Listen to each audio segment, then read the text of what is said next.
Hey, all my Cancer friends. Welcome to my YouTube channel. My name is Teri Hunter. I'm an intuitive astrologer, and I'm here today with your June 2024 monthly horoscope. These horoscopes are based on whole sign Western astrology. So when I'm talking about Cancer, I'm talking about Cancer rising as dictating the landscape of the chart. This is also applicable to Cancer moon, Cancer suns, and if you have 3 or more personal planets in the sign of Cancer, this video is also applicable to you.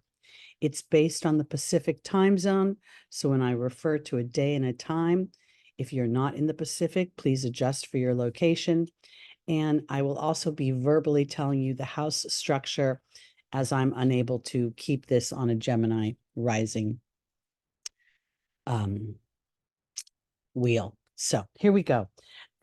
The month starts off very benignly, we see these beautiful aspects between the South Node. Jupiter has entered into your 12th house.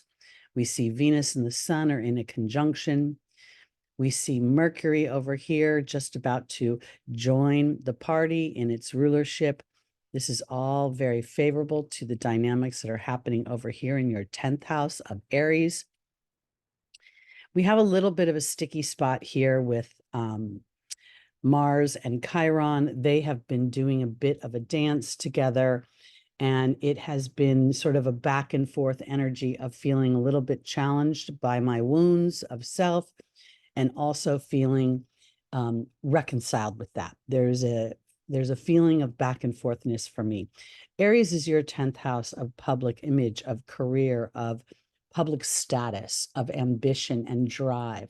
So here, you may be feeling a little bit of a push-pull between the things you want for yourself and the things that you are expected to be responsible for others. We see here at the beginning of the month that we are experiencing a sextile between Neptune and Pluto retrograde. Pluto is then making an exact trine up to Jupiter. This to me is a very strong focal point for some sort of reconciliation, some sort of awareness that comes through about what you want for your future and how you want to feel, what your belief systems are, how your belief systems have potentially shifted. With Gemini as your 12th house, you may not feel that people recognize your brains, your smarts, your ideas, and yet at the same time, if you have trepidation or fear about expressing them authentically, this could be why there's been sort of a back and forth energy. Jupiter is technically in detriment in Gemini, and yet at the same time, Jupiter is a foreign traveler. So Jupiter is always going to be interested in the diversity that's being offered. And here, this is going to open up your ideas, your philosophies, and very much potentially transform how you feel about your siblings, your everyday experiences, your thought process, how you're speaking to yourself, how you're engaging with your own mind and allowing your mind to expand while implementing that expansion into your everyday activities. Pluto is retrograding in your 8th house of transformation, in the house that represents your future and your hopes and your dreams. And it's offering you a bit of divine disruption there. It's offering you an awareness of how you may inadvertently be tethering yourselves to obligations that don't really serve balance, that they may be inadvertently exhausting you or running you for somebody else's agenda. And this trine is going to give you an opportunity to transform that, to find more equilibrium between those that you love and nurture and yourself at large. Let's move on to the 3rd, when Mercury moves into its ruling sign, the sign it rules, Gemini. So now we see we've got 4 planets here in your 12th house. This will very much bring up your sense of self-worth. It could bring up your family history and how you interacted with your siblings, your early childhood experience, school experience. And in bringing that up, it's offering you information that may initially feel a little challenging. We see that Venus and the Sun are making a square to Saturn. As Saturn is slowing its forward motion, it's going to go retrograde in your 9th house at the end of the month. This Saturn is going to revisit some history and also give you an opportunity to implement in your everyday life new structures that support the future versus where you have been. So this is a very powerful energy and will go on for most of the month.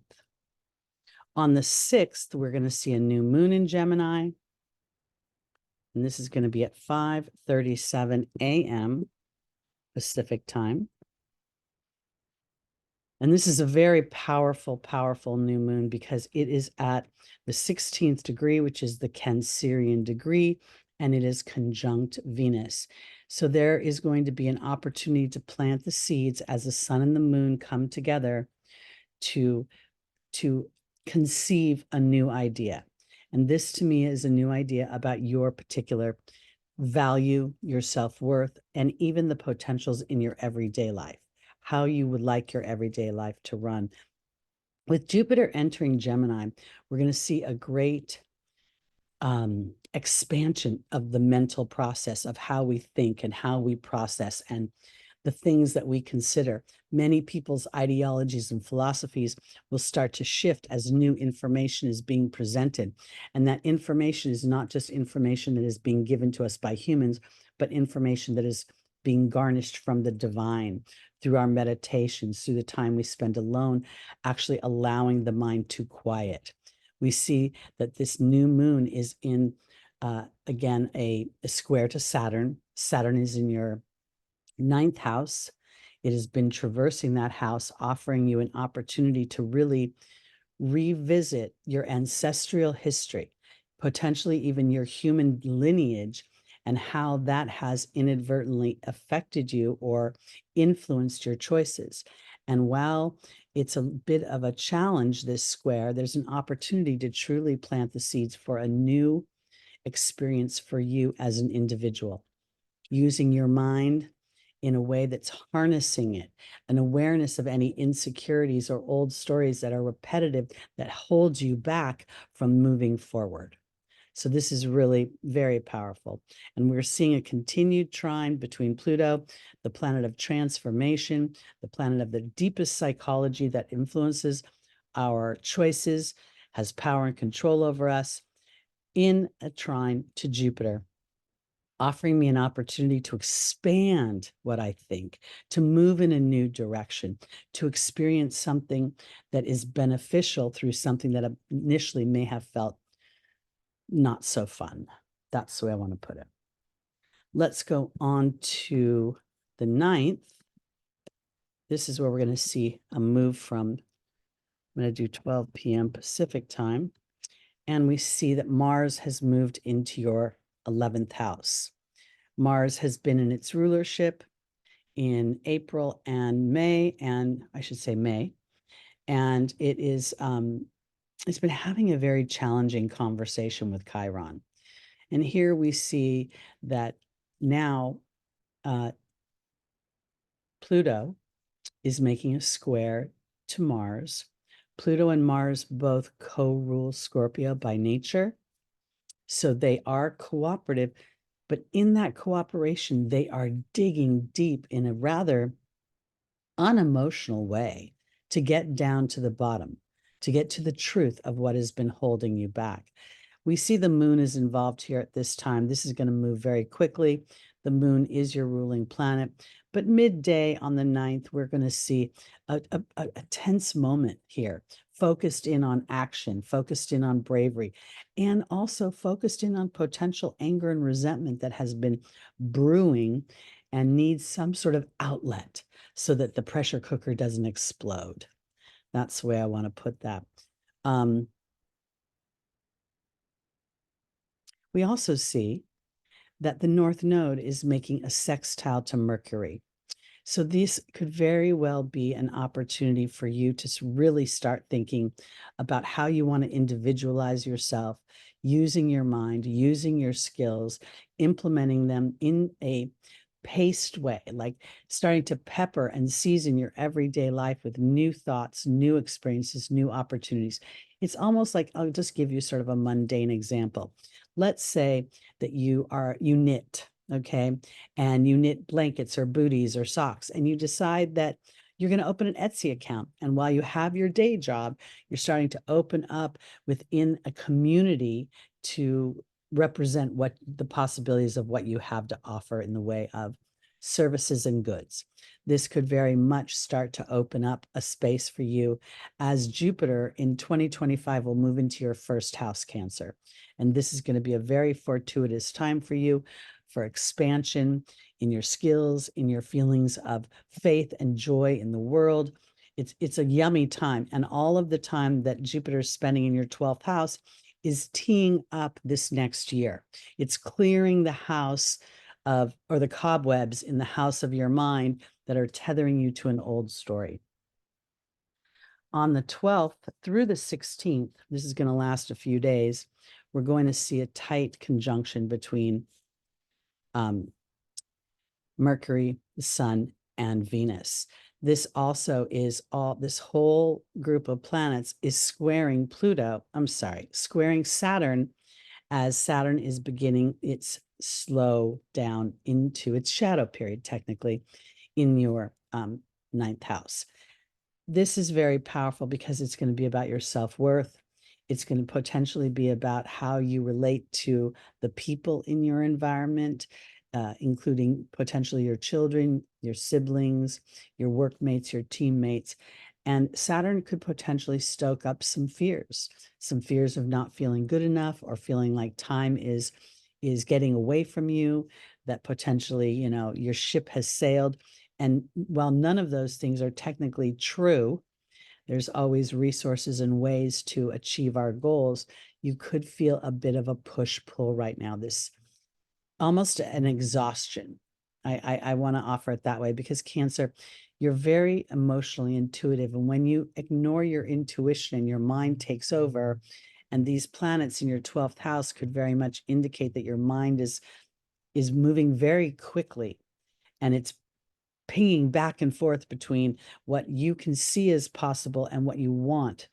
And if there's any sort of chasm between them, if there's a gap between them, you could find yourself feeling a little bit challenged. Now, again, there's an offering of transformation, as Pluto's retrograde is still in a good aspect to Jupiter. But it's a challenge because it's really calling forth a broadening of how you're seeing things, standing above the situation versus getting too deep in the minutia of it. This is going to continue on for the next 4 days. We'll see the conjunction get tighter and tighter. And then on the 17th, we're going to see Mercury and Venus both move into your first house.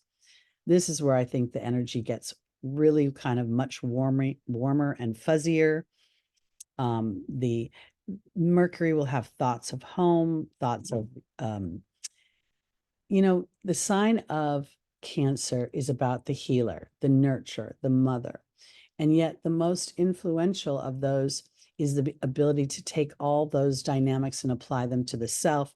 And therefore you teach those around you about self-care, about how that actually nurtures those around you and creates a dynamic of blossoming and expansion. So here, I think we're going to see a lot of those thoughts. Venus likes being in Cancer. It's kind of warm and fuzzy for her. She likes to eat good meals and spend time at home with loved ones. And here we see this all taking place. The sun is going to enter Cancer in just a couple of days. Now, one of the little bits of challenge we see as Venus and Mercury are entering your first house, they are squaring Neptune. And this could be a time when Neptune is also going to retrograde. It will ultimately move into your 10th house in March of 2025. But for now, this is really representing, am I escaping somewhere? Am I running away from something? Is it too much for me to want to deal with? That's what this square could be. And at the same time, this is a calling, an inner knowing, your oversoul, the larger part of you that sits outside of the human experience is calling you to implement your divine tools to walk through this moment, to sit in meditation, to take a hot bath, to go where there is water, and to allow yourself to be absorbed in that element because it's natural to you.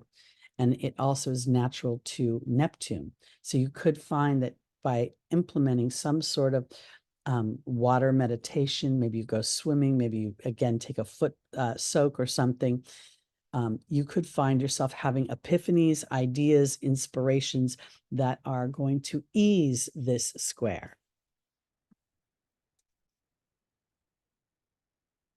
Let's go on to the 20th when we see the sun moves into your first house. A little later in the day, so we'll move it to the 21st. I think this is really a time when you're going to start to feel, and we're still experiencing a bit of a square. The sun is now squaring Neptune. But to me, this is diminishing. We all like a good sunset, right? And this is where the sun is setting on the water here. And this allowing yourself to further relax into the idea that if you're willing to take brave action, there is bounty to be had. This is evidenced by Mercury making this sextile to Mars. Am I willing to take action? Am I willing to be brave, to assert myself within my social networks, within, towards my hopes and my dreams? Taurus is your 11th house. You've been experiencing Jupiter going through that house, and Uranus still being there is offering you liberation of something, liberation from an obligation, a perceived obligation. And we do see that this Venus and Mercury are both making squares to the nodal structure. So there is a certain habit of being cooperative, a certain habit of creating peace to your own detriment. And now the tension comes from asserting yourself in a way that may appear selfish to others, but ultimately is going to be more beneficial to those around you. As you stand in a happy place of your own accomplishments, your own hopes, your own dreams, and taking action to make them happen, this will have a ripple effect. And I think it's a very powerful ripple effect. Later today at 6:07 p.m., we're going to see our first full moon in Capricorn. Capricorn is your 7th house. And this is going to bring some sort of illumination to your partnerships, to how you create peace and harmony, civility. If you're overly cooperative or potentially you're experiencing a lack of cooperation, it could be from outside sources. Oppositions are always where something outside myself is creating an issue. We see that the sun and the moon are in opposition. Again, this is your first house in Cancer. The Capricorn is your 7th house. We will experience a second full moon and in July in Capricorn, which is going to change the moon cycle back to a new moon, full moon each month. So this has been something that has been a little different. Back in 2023, we had 2 full moons, I believe it was, in Aries, which shifted the moon cycle. So we've been experiencing for the last 6, 8 months, 7 months, an illumination, the full moon before we plant the seeds in the dark of the new moon. So now it's going to go back to its normal cycle. We also see that this full moon is creating a square, T-square, to Neptune. Again, Neptune is on the cusp of your 9th and 10th house. This is going to illuminate a potential illusion or a fantasy, or where there has been fog in a situation that is going to now clear. But there could also be a call to action, meaning for you to step into your heart chakra and take action on something that you cannot necessarily see with your eyes, but you feel with your heart. And this is why I think this illumination is so powerful, because it's going to allow you to feel more freedom in implementing structures that serve your future versus oblige you to your responsibilities. We have also, let's go to the 25th, and I'm going to go back to 12 p.m. And here we see that the planets in your first house are really giving you, again, an opportunity to think in abundance, to start to use your skills, your crafts, to speak of what you want. Self-talk. This is not necessarily about talking with others. This is about you connecting with your interior voice, your inner knowing. We feel, I'm sorry, these 3 planets in your first house make me feel as if, with the awareness of what you want, as the planets move into your second house of Leo, again, there's an opportunity to have more fun, to connect with the females in your life, to feel a sense of youth and vitality, and a sense of faith moving forward. On the 29th, we're going to see Saturn go retrograde in the sign of Pisces. Again, this is your 9th house. This is going to be a little bit later in the day. So let me go to 6 p.m. And we see Saturn has gone retrograde. This is going to be a revisit of the structures, the belief systems, the way that you implement your spiritual tools in your life. This transit of Saturn going through Pisces, to me, has been Saturn calling forth a actions that are based on the inner knowing, the soul's knowing, versus the human structure that has been fed to us since we were infants. It's giving me an opportunity to feel a sense of my history, my soul's history. And within that history, rather than looking at it as something that is punishing me or lessons that I have to learn, no, it's more about planting the seeds and nurturing the seeds. Saturn ruled agriculture, ruled the golden age, and provided humans with bounty and ability to create abundance for themselves. And with this retrograding, it's about what you believe about that, how you give yourself permission to use your skills and your talents to create an individual experience for yourself that is satisfying and is rewarding over the long term. So I think this is an important time during this retrograde, and I'll be doing a separate video for that, to really look at your ideologies and your beliefs and to dig a little bit deeper into the beliefs you have, and then how those beliefs were shaped. Are they really, as you discern those beliefs and you look at them, you get to sort of look at them at the chapter of life you're in right now, and if they're still applicable, if they're still as powerful. The Chiron being conjunct your ruling planet, as Saturn goes retrograde, makes me feel like there could very well be, an awareness of the wounds that you have experienced when it comes to asserting yourself, or how you've asserted your frustration, your anger, the more challenging emotions that most humans ask us to keep to ourselves. Most people around us are happy to be around us when we're in a good mood, when everything's going well. But when trouble is afoot, many times we feel a sense of rejection or to keep it to ourselves. So this may come up during this Saturn retrograde.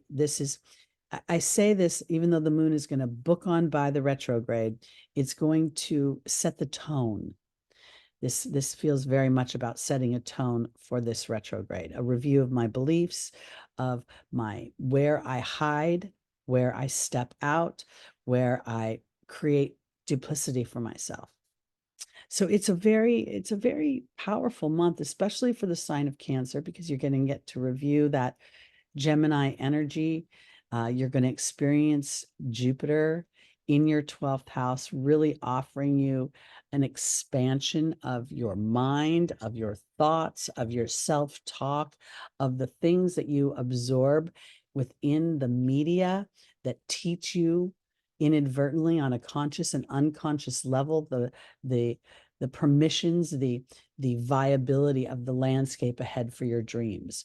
And as Venus and Mercury move through this month of June in your first house, you really have an opportunity to rewrite that sense of self. your ability to make money and provide resources for yourself, as well as just to emotionally feel more valuable and more connected. So that's what I have to say for the month of June for all my Cancers. Thank you for listening. Please like, please subscribe, please share, and comment. And I'll see you next month when we do our July 2024 videos. I hope you have a wonderful June and take care.